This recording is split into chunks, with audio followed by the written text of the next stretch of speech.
can't win, but can the Liberals win? Why do you say he can't win? Same reasons. He's lost confidence with the outer suburbs. He's garroted so many people in the Labor Party that he's intensely hated. Yeah, but they don't do anything about it, the Muppets. Well, he's got enemies everywhere. Yeah, but they don't do anything about it. Well, the only one is Somyurek. Even Kasha, all these people who get screwed by him, they just whimper in the corner. He's got a whole series of scandals rolling out.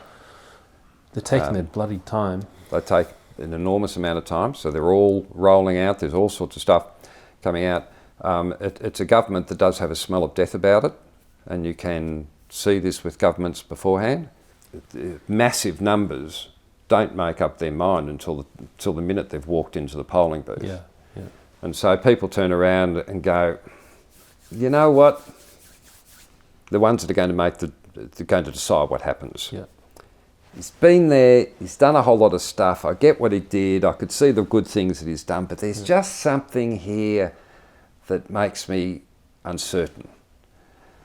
And it's just the smell of corruption around it is just so strong. What happens if he gets back in? That might be a more interesting question. What would happen then?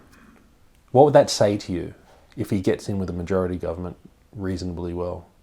If he got into with a majority government reasonably well... what does that tell you about Victoria? The United States starts to look pretty good, doesn't it? Oh, it's quite a negative result. Oh, yeah. You can't... this is the same sort of situation.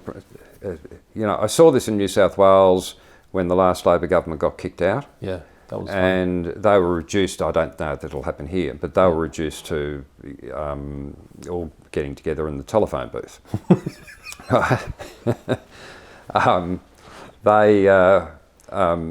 But it was just rife corruption. That was a bad government. Oh boy, even one of the ministers. Eddie Obeid? No, one of the other. He was outed as a pedophile, and he's in jail as a pedophile. No way. And really? He was having, I didn't know that. He was having boys in his ministerial office. Oh, in the Labor ministry. Yeah. and when he was outed by his electoral staff. By his woman in his electoral office, and he was outed. She was sacked and put through the ringer as a whistleblower and all the rest, and she was proven to be completely correct. Wow. This was the level of it, and there's and what we saw in Queensland with the level of corruption in Queensland that evolved and all the rest. What do you mean under JBL Peterson. Oh, okay, that was a long time ago. Yeah, well, but in my generation, yeah, okay, right? But I see a level of corruption in Victoria that's way worse. Than Bjelke Peterson? Oh, yeah. Ooh. Way worse.